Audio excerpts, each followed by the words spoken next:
Surgeons, welcome to this quick little live I'm going to do here on LinkedIn. Common fitness and nutrition advice that conflicts with your schedule and what to do about it. And this is something I've heard from surgeons I work with when they first began working with me, and just simply having discussions with surgeons in general, whether that be privately on privately on LinkedIn, or having conversations where we set up calls and talk about this kind of thing. That's what inspired this. Coaching, I've been coaching surgeons for over a decade, and I've even made those mistakes early on when I was younger in my career. And then I can see how your lifestyle can make it incredibly difficult to stay on top of your health and fitness. It's not easy. There's so much demand throughout your day. There's so much stress, emotional, physical, mental. Then you have families on top of that you want to be there for, be present with, and be the best spouse and father or mother that you possibly can be. That's a lot. So that's everything that's inspired this talk, and we're going to get right into it. Okay. So number one, inefficient workouts. Okay. And when we're talking about inefficient workouts specifically to you, I'm talking about time insensitive workouts. And what I mean by that is you're getting asked to commit more time than you actually have in your daily and weekly schedule to working out. If you don't have that time, what I see happen here and what I hear happen here is it either doesn't get done at all because you think of, what's the point of doing this if I can't do everything? Or you just simply don't stay on track for the long haul, and there's inconsistency. And then eventually you just fall off completely and lose interest in whatever program you're doing. Okay. So there has to be that time sensitivity to your workouts.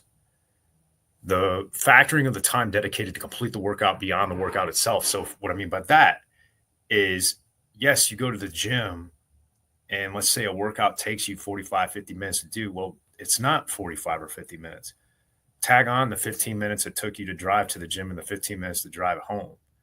Now that workout went from 45 to 50 minutes. Now it's 75 to 80 minutes. And do you really have that time? Coupled with everything else that you have going on. So then we talk about, we'll get into the solutions in a little bit. I'm jumping ahead, sorry. The other thing with the inefficiencies is convincing you anything other than what that trainer is providing you won't work for you. So the reality is there's a lot of right ways that you can go about tackling this. And that's a matter of understanding you as an individual. And again, I've already mentioned the schedule, the demands, all that stuff, but also looking at from the actual workout itself, giving you exercises and lifts that your body is prepared to respond to and accept the stress of. Because exercise is a stressor. There will be adaptations that will occur. There will be stressors applied to joints, to muscles, et cetera, that's going to result in a certain response. And so ideally what that is that you're feeling better, you're building muscle, like you're getting stronger while minimizing risk along the way. And that's where understanding your movement limitations, your individual structure, and what the ability of your body is to move through space becomes incredibly important and should be factored in when creating a workout for you. So what you need, you need a workout plan that actually fits into your schedule, right? So we need to know, like, what realistically, how many days you can train per week and which days of those of the week that'll be. For some of my surgeons, that's consistent. Others, it varies quite a bit. So, having that flexibility built in there, that needs to be into the mix. Okay. So if you have a variable schedule, that needs to be taken into consideration. Travel, conferences, whether you're an attendee or presenting, working, I've had surgeons go out and fly out for work with medical device companies because the companies are interested in getting their input on something that they're developing. All that stuff needs to be taken into consideration when it comes to creating your workout plan. Okay. You want to leverage your daily schedule, your habits, and your environment, right? So going back to what I talked about, just the last slide with, driving to and from the gym. What if you had your gym at home and you don't need a lot of equipment to really be able to make progress? What if you had that at home? You could drive straight home, go down, do your workout, come back upstairs, and you're instantly back in the mix with your family. Saves you time, and you get to be at home with your family at the same time. And some of my clients, even they do that, and they're able to incorporate their family into the workouts on top of that. So you get this bonding experience to go along with it. And as I said, there's a lot of right ways to do this, and more doesn't equal better. It's about finding them that that right mix of having, one of the approaches I use with my training for my clients is a high-low approach, where there'll be days where the stressors are high of what we're implementing in the workout, and there's going to be days where the stressors are low. So it might be along the lines of like a recovery workout. We're focusing on core and mobility. We're doing long distance, long duration cardio, longer duration, right? Not 2-hour marathons or anything like that, but 30-minute, 45-minute cardiovascular work. So number 2, time insensitive nutrition practices. Okay. So looking at meal prepping, great advice in general to somebody that, especially if you're not somebody that enjoys cooking, somebody that doesn't really have the time to cook, you're going to sit there and expect them to spend a few hours per week meal prepping. Okay. Just not very practical, probably not very sustainable. Or if they tell you have to eat 3 to 5 meals per day or eat at a certain frequency, so you're eating every few hours, the list goes on. But the reality is like, when do you have time to sit down at work? Some of my surgeons, they have a little bit of time in between operations. Others, they don't.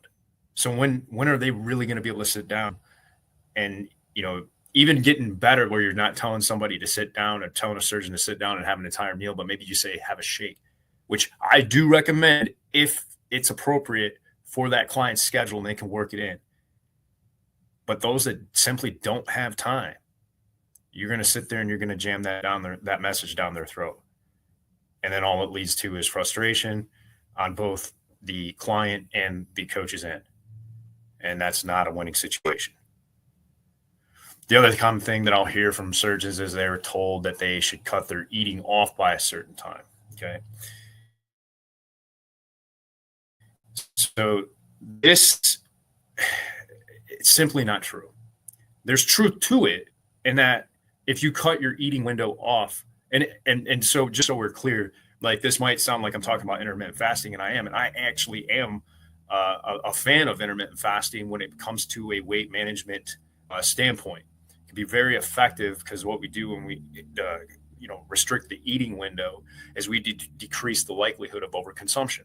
So you're not eating more calories than you need to maintain your body weight, or you're not going over what you need to in order to lose body weight.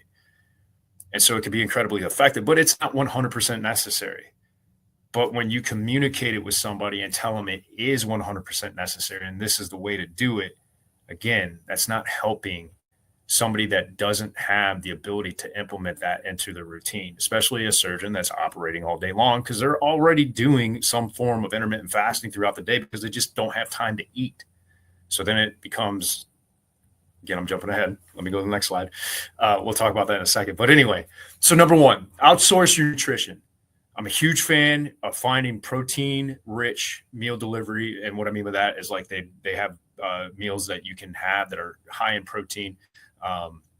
Ideally at least 35 grams to 30 grams, be on the low side, that you can consume. And they're delivered to your door.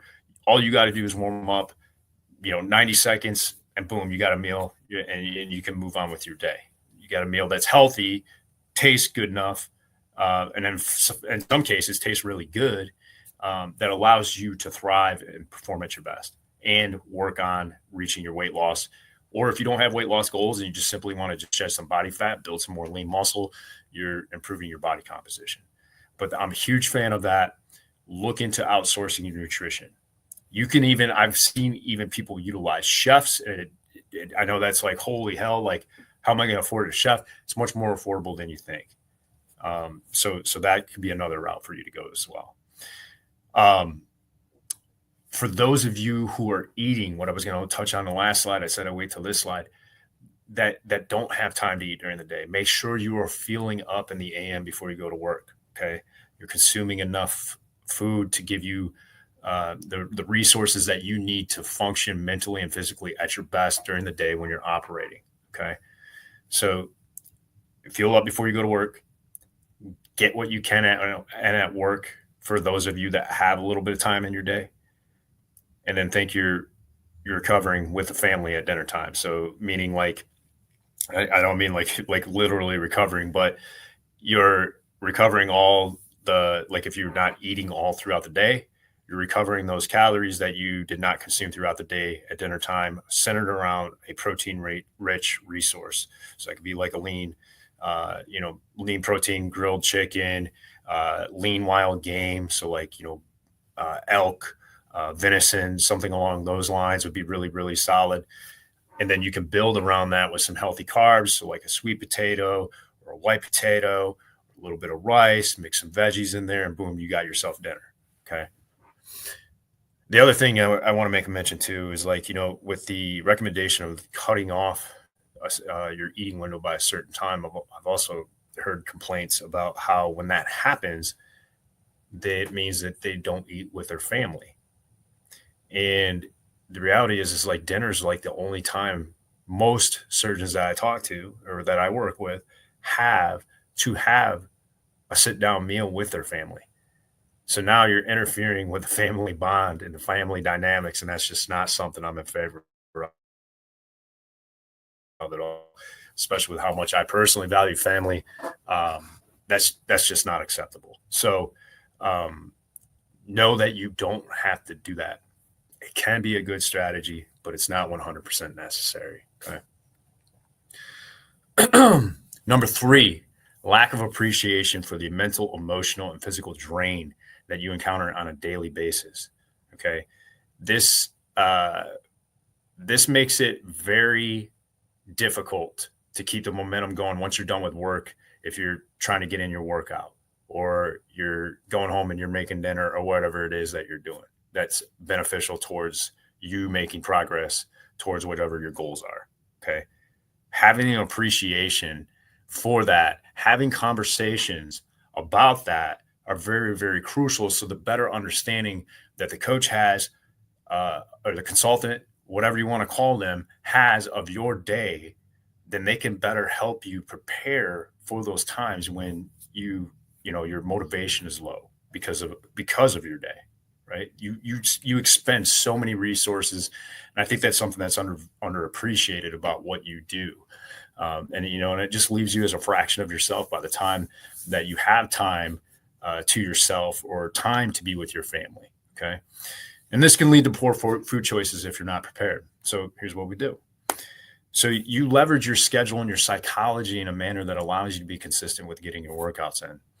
So, for example, let's say that the first habit that you have when you get done at the hospital is you go home and you sit down on the couch to decompress just for a minute. Like you tell yourself, I'm just going to lay here. I'm going to chill out.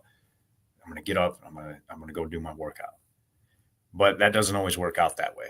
You notice that you're really inconsistent with being able to get from the couch, motivated enough to go to the gym or downstairs to your home gym, whatever it might be, and get your workout in.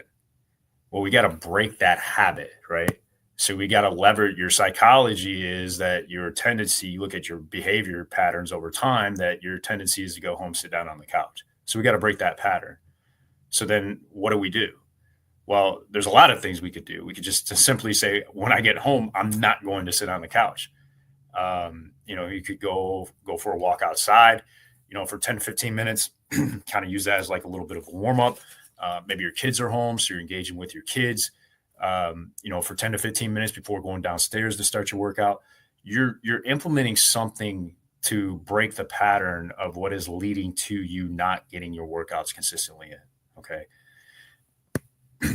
The other thing with being prepared with snack options that allow you to stay on track or have activities that help you gain clarity, which I kind of touched on just a second ago, and specific with the snack options that leave you prepared to, stay on track.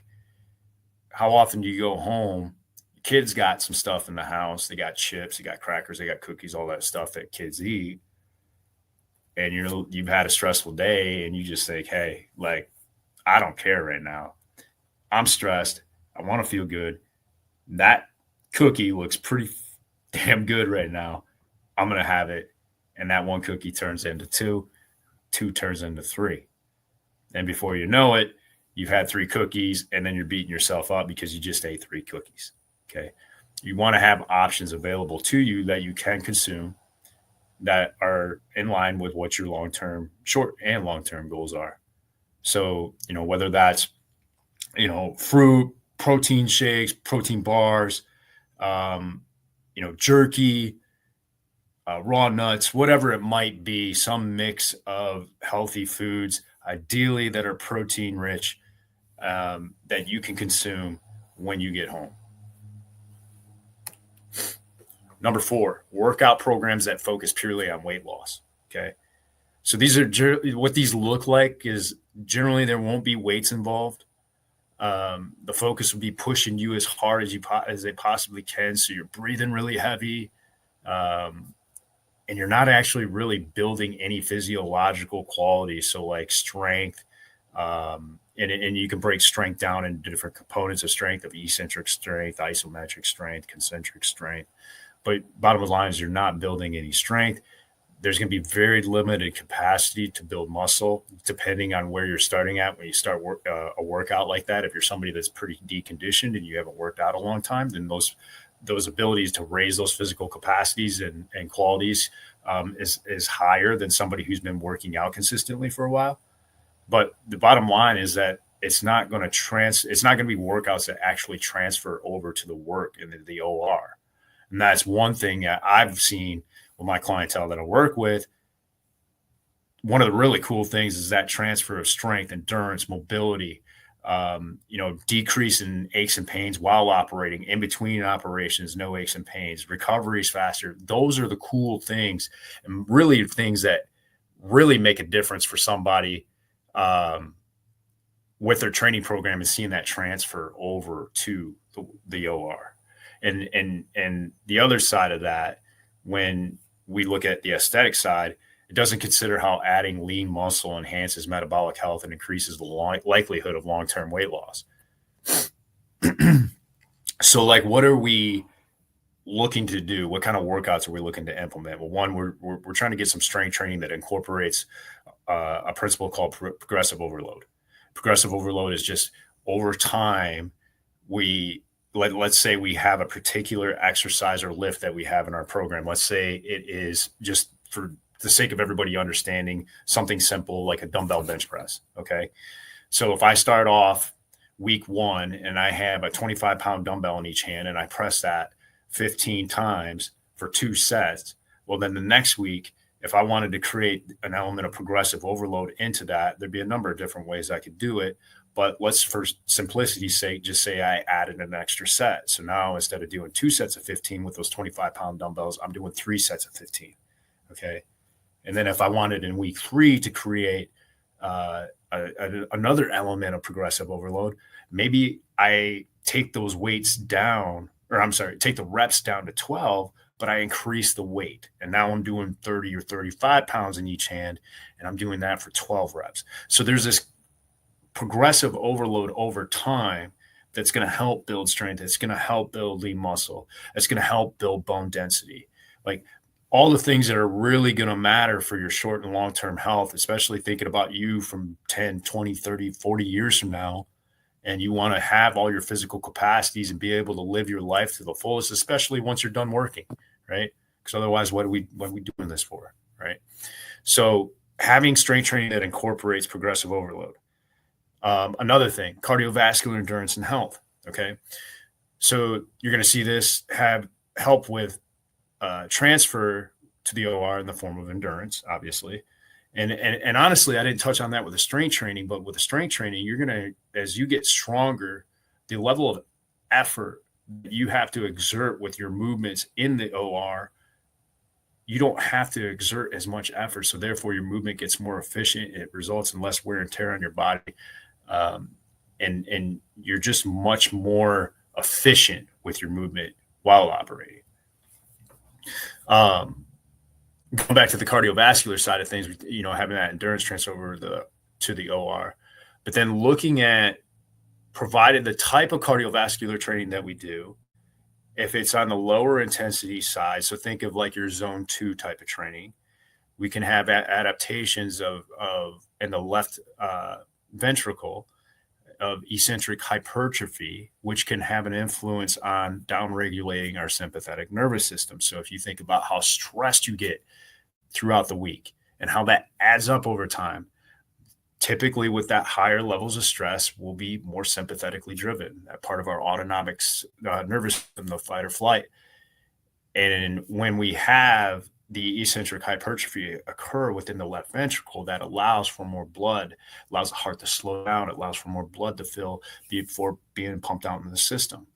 And so that can lower our heart rate, downregulate that sympathetic nervous system, help us better manage our stress. So we're going to see improvements there all around by implementing that cardiovascular training. Looking at the core training, that's going to help decrease symptoms of low back pain. That's the biggest difference I see with the surgeons that I work with. Not only just in general, but specifically while you're operating and after operating. And then you look at your mobility stuff that you do. And this is just going to help with overall joint health. And again, it can translate to how your body feels during and after operations. Okay.